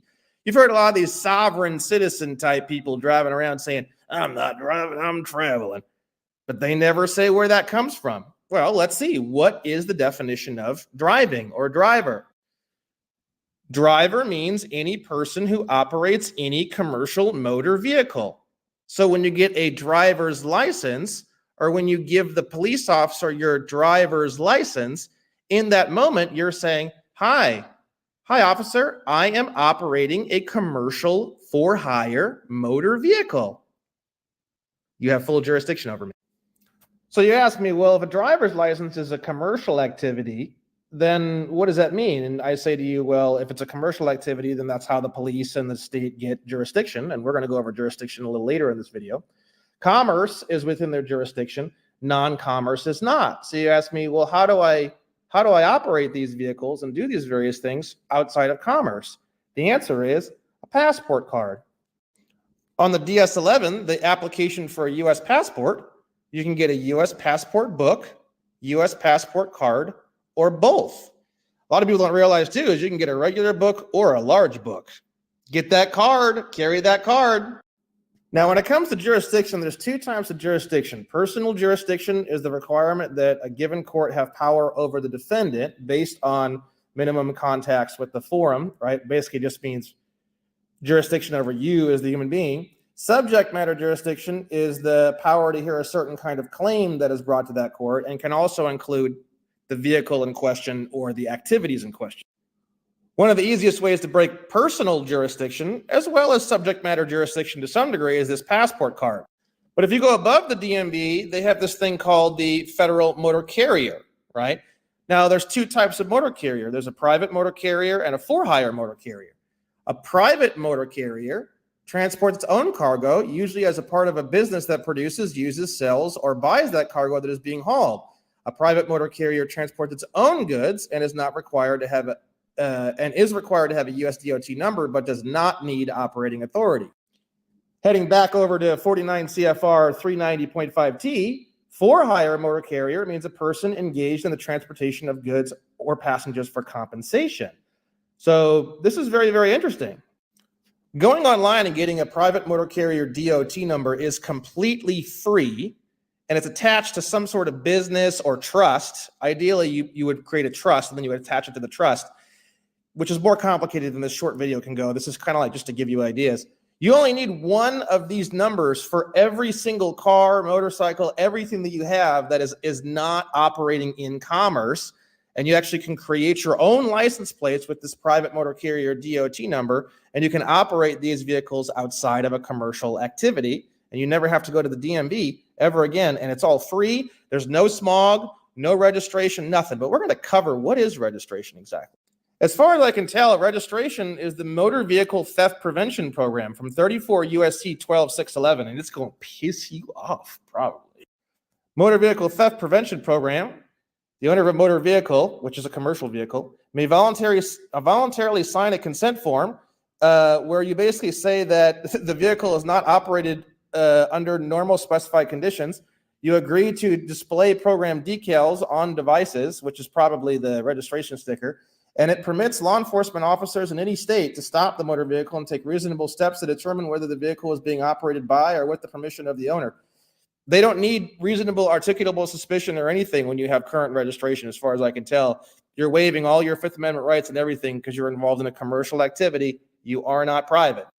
Another important thing when it comes to breaking subject matter jurisdiction is the manufacturer certificate of origin, which this is hilarious. It comes straight from the American Association of Motor Vehicles, which is commercial. Manufacturer certificate of origin, MCO, refers to the original ownership document for a vehicle. So this is from California, new vehicle with MSO registration requirements. When a new vehicle has never been registered or titled in any state or country, if you do an application for title or registration, you send the superior title, which is the manufacturer certificate of origin, properly endorsed, which means released, to the state. So you're exchanging the superior title, which is the MSO, for a stupid certificate of title. Now they call it, once a vehicle has been issued a state or jurisdiction title, the MSO is no longer available. They destroy it because now they own the vehicle. You just gave your vehicle to the state. The police is policing what is owned by the state. They're not policing anything that you own.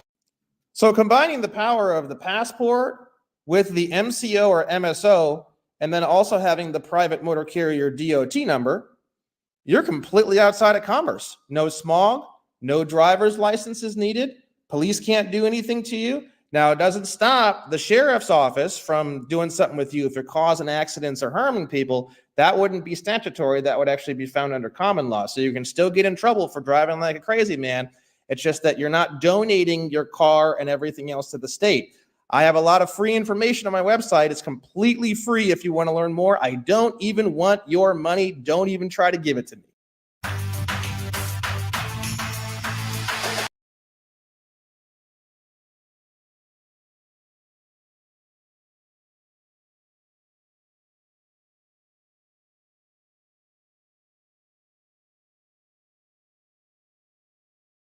Hey, we are back. with video number 16. 16 is an interesting one. I'm going to show it to you. It's just real short, but the legal definition of argue is to make clear. Very fascinating. I'm going to leave this here as a point all by itself because I think it's truly a life-changing definition. That one single definition has the ability to quietly change the whole world, in my opinion. This is kind of like United States or kind of like the word citizen. It's a seriously upsetting, emotional word that actually has this beautiful idea behind it. So courts, as we went over in the last video, they only see disputes, right? And the whole point of the dispute, the whole point of the argument is to come to a conclusion and come to, clarity using reasoning. So if you look, Black's Law 4th edition, we have the word argument, an effort to establish belief by a course of reasoning. Very, very interesting, right?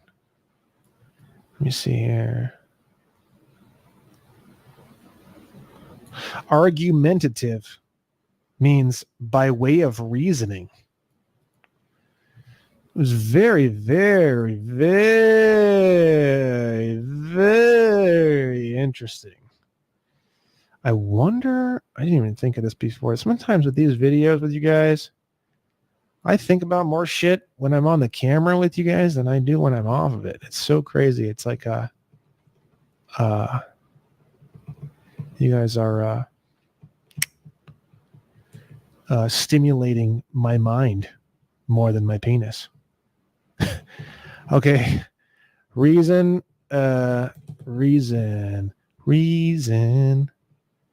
Do you have a reason for things to exist?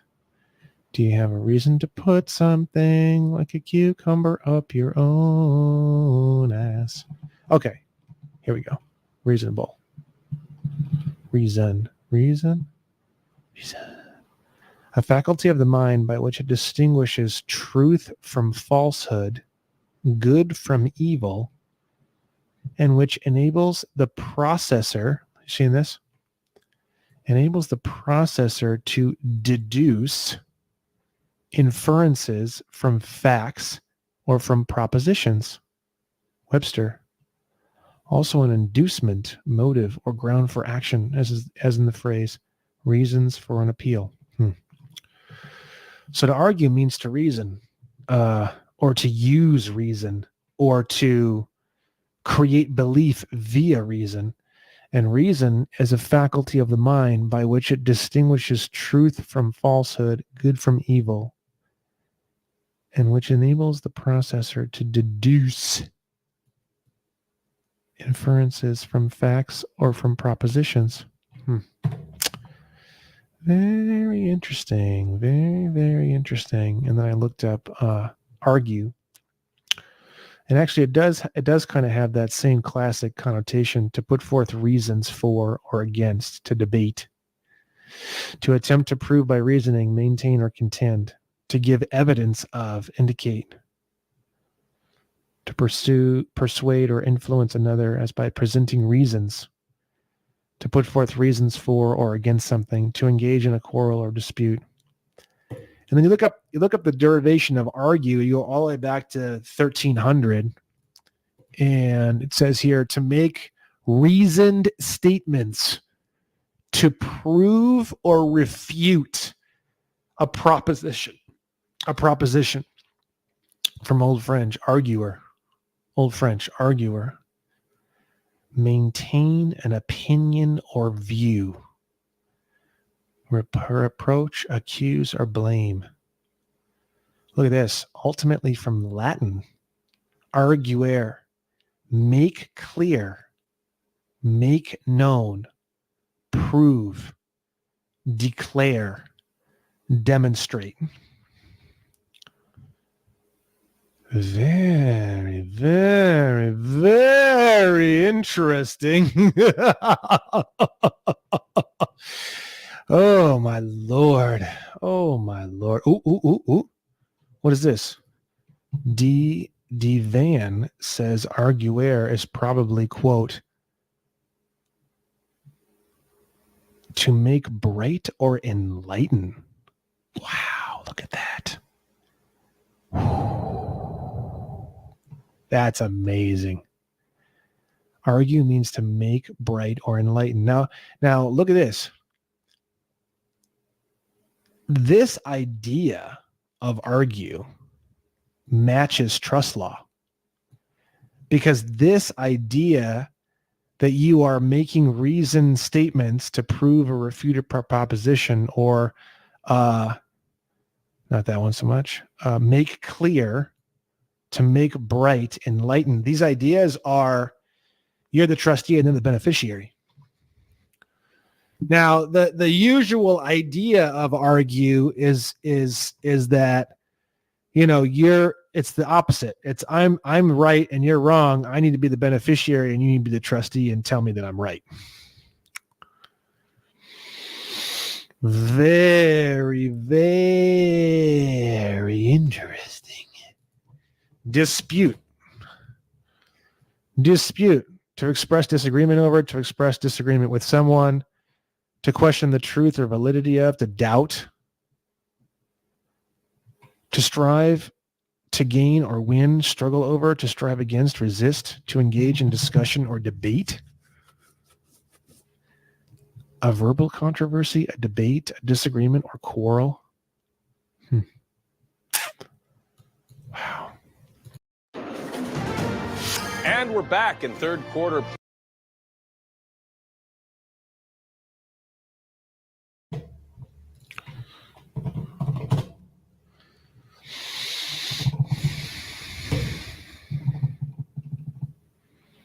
Weigh, examine, discuss, argue, explain. To argue, contend with words. It's interesting because dispute is if that's true, if it was the Latin word was used in Vulgate in sense of to argue, contend with words. It doesn't really match up with argue against, attempt to dispute, prove, deny.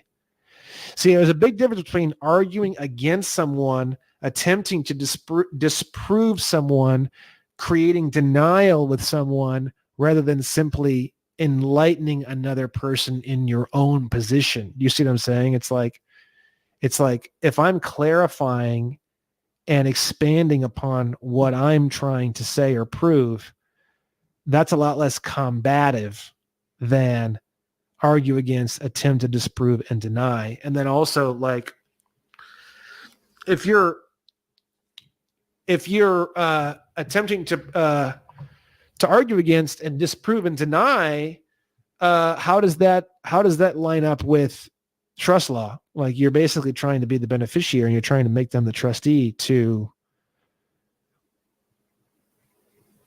crush them or something so that you can benefit from the fact that they've lost, something like that. You're not trying to benefit them, because how do they benefit from being denied or attempt to disproved or argued against? They don't. It just makes things worse. So I just found this particular definition. Sometimes I come across some words in Black's Law. I mean, frankly, at some point in my life, probably in the next couple of years, I'm probably going to read Black's Law 4th edition cover to cover. It's just, I wanted to have, a year or two under my belt of just really interacting with the dictionary like all the time on a daily basis almost, just to get kind of like the basic flavor for certain things and just to get like some kind of like basic footing before going in and doing that, because there's just so much there that I just didn't want to go in completely just quicksand. It's just a lot. You don't even know where to start. You just wind up lost. So the legal definition of argue is to make clear. It's if you just go around making things clear, you're the trustee and then the beneficiary.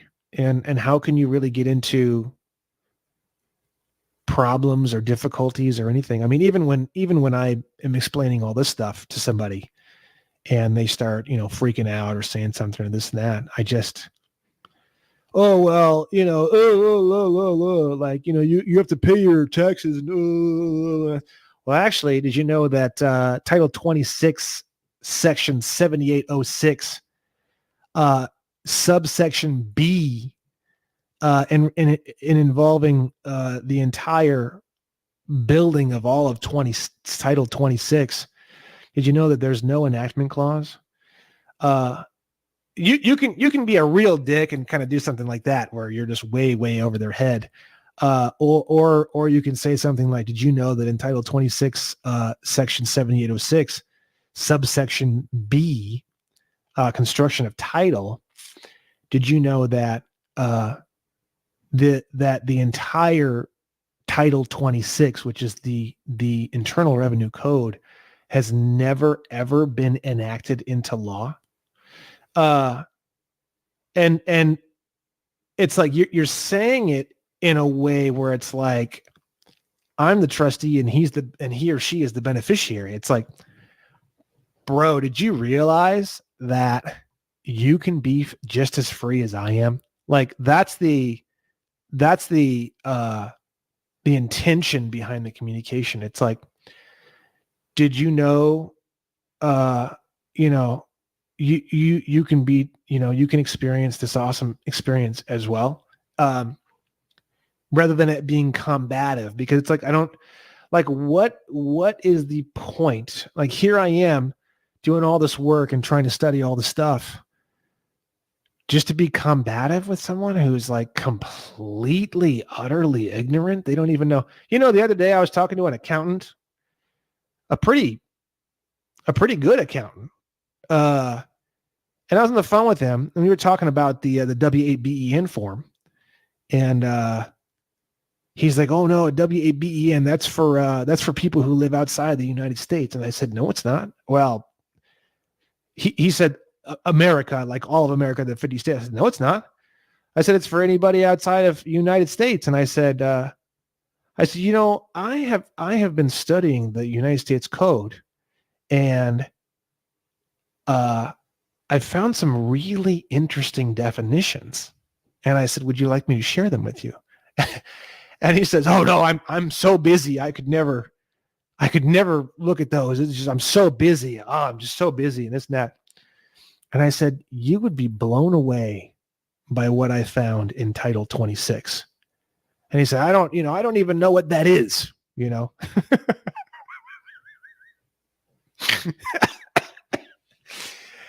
And that really kind of shocked me and like threw me off. Like I was in the middle of the call and I was like, whoa, wait, what?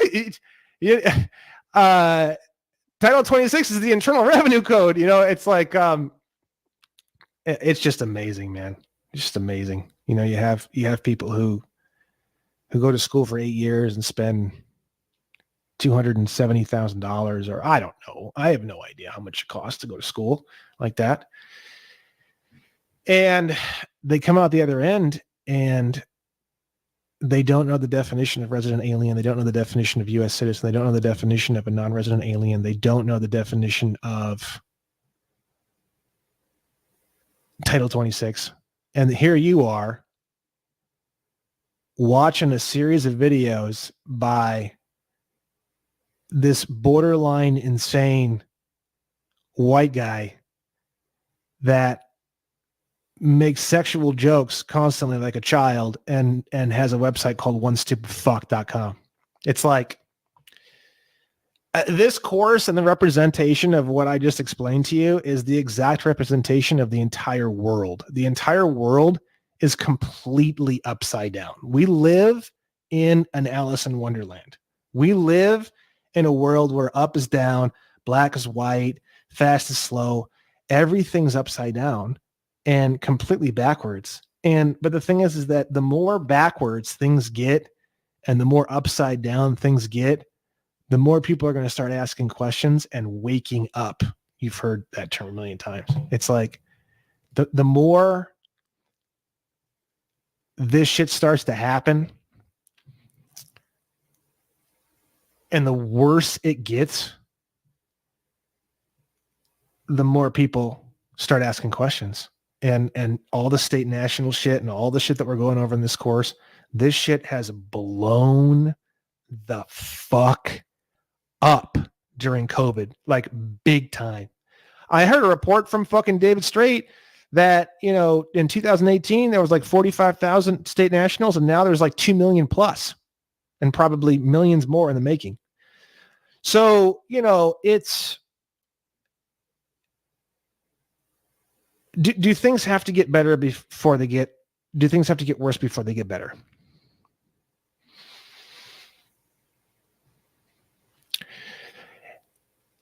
If you think about it that way, it's empowering, because it's like you see things getting worse and worse and worse, and you're so nervous and you're freaking out and you're losing your mind. But if you think about it that way, then to some degree it can be relieving, because it's sort of like, okay, well,